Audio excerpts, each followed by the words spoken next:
Now that we've seen a variety of these thermodynamic state functions, let's take a look at what the differences are between them in terms of what variables they depend upon. So we have these state functions: internal energy U, entropy S, enthalpy H, Helmholtz energy A, and Gibbs energy G. And we've seen the expression that du equals TdS minus PdV, where TdS is heat and PdV is work. So this allows us to express quite naturally in terms of these other state functions and other state variables that we should be able to say that U is a function of entropy and volume. So if we want to write out the total differential in terms of kind of multivariable calculus terms, we could write down the following: that du, the total differential of internal energy, it equals also the partial derivative of U with respect to S, and it's also a function of V, so that's at constant V, ds plus partial derivative of U with respect to V, that's at V, the other variable is S, so that's at constant S, times dV. So this is our total differential of internal energy here, saying that that's a function of entropy and volume. So what we can say then is that entropy and volume, those two kind of state variables or state functions, are what we are going to call the natural variables for internal energy. It's kind of the easiest and most natural way to express internal energy as a function of other variables, of specifically entropy and volume.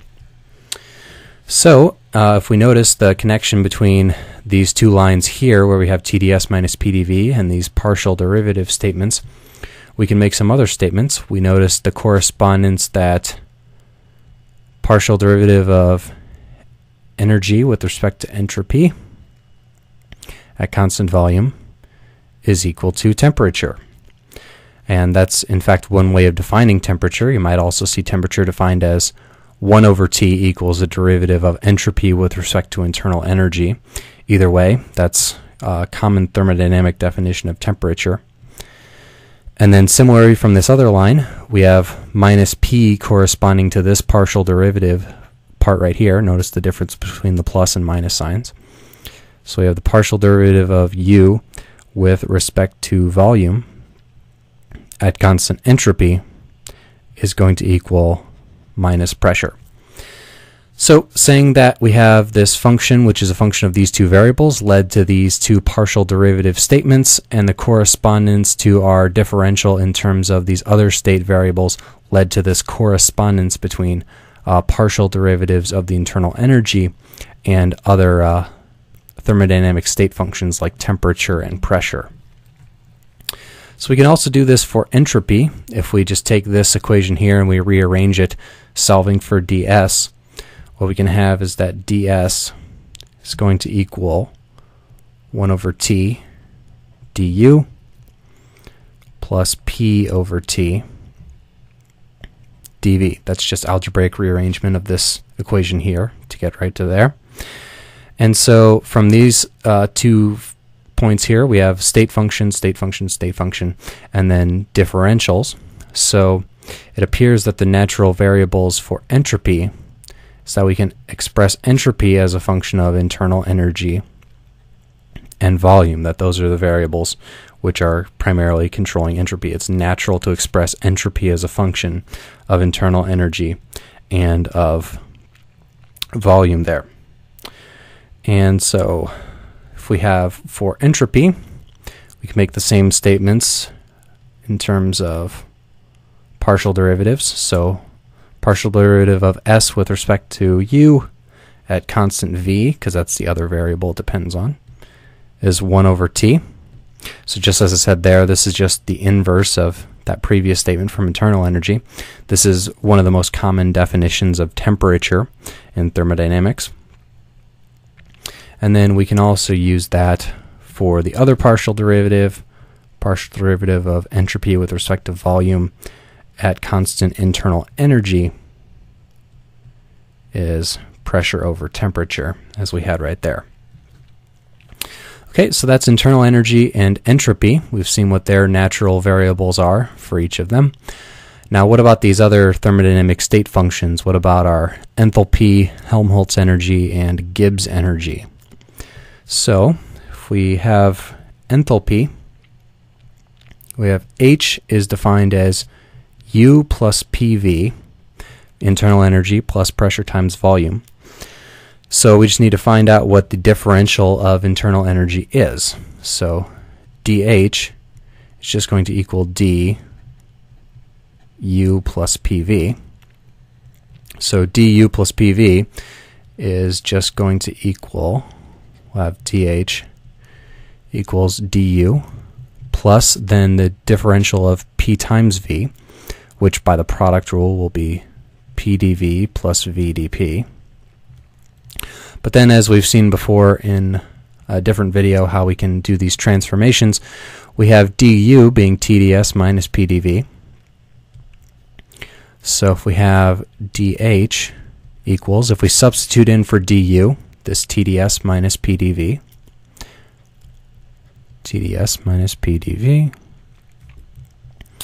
that was the u part, and then we add the extra terms, plus PdV plus VdP. Okay, so this minus PdV and that plus PdV cancel. So what we're left with is that dH equals TdS plus VdP.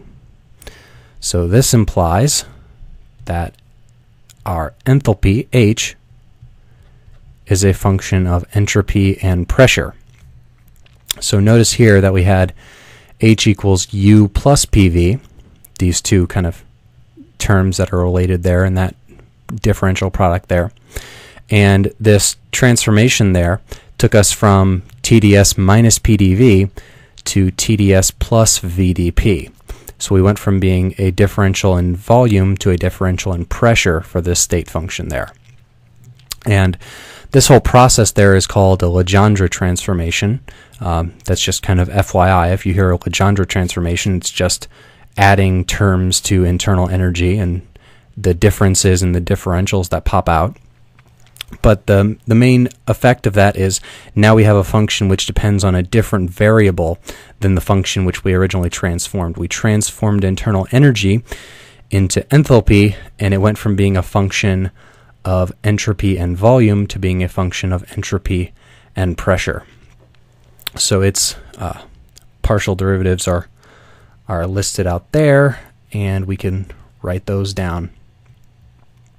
So following the same type of correspondence that we did there, we would have that dH ds at constant P, same procedure we did before, that is also equal to temperature, and dH dP at constant S is equal to volume. So we can do analogous procedures for the Helmholtz energy A and for the Gibbs energy G. We have that Helmholtz energy is U minus TS. So if you carry out that Legendre transformation, you'll get that dA equals minus SdT minus PdV. So that means that our Helmholtz energy has a function whose natural variables are temperature and volume instead of entropy and volume. So we did a Legendre transformation in terms of temperature and entropy. Those variables that you're transforming are sometimes known as conjugate variables. Pressure and volume are conjugate variables. Temperature and entropy, conjugate variables. I'm dropping a lot of terms here. I'm just want you to have heard those terms in case they come up, that they're not some type of mystery, but that terms really aren't the focus here. The focus is kind of the general idea of how this all works. So our partial derivatives for A, if we do that same type of partial derivative statement, is dA dt at constant V is minus S, and dA dV at constant T equals minus pressure, as we can see there. And then lastly, we have our Gibbs energy, which is Legendre transforming internal energy in terms of both temperature and entropy and pressure and volume, U minus Ts plus PV. And what we are going to get in the end there is that dG, our differential of the Gibbs energy, is minus S dt plus V dP. So this is going to give us that Gibbs energy, as we have seen, is a function naturally of temperature and pressure. That's why it must go down when temperature and pressure are constant, because the only other thing that can be changing is we're generating entropy in an irreversible process. Okay, so that's a function of temperature and pressure, and I'll just round everything out by stating its partial derivative equivalence there. dG dt at constant p is going to equal minus S.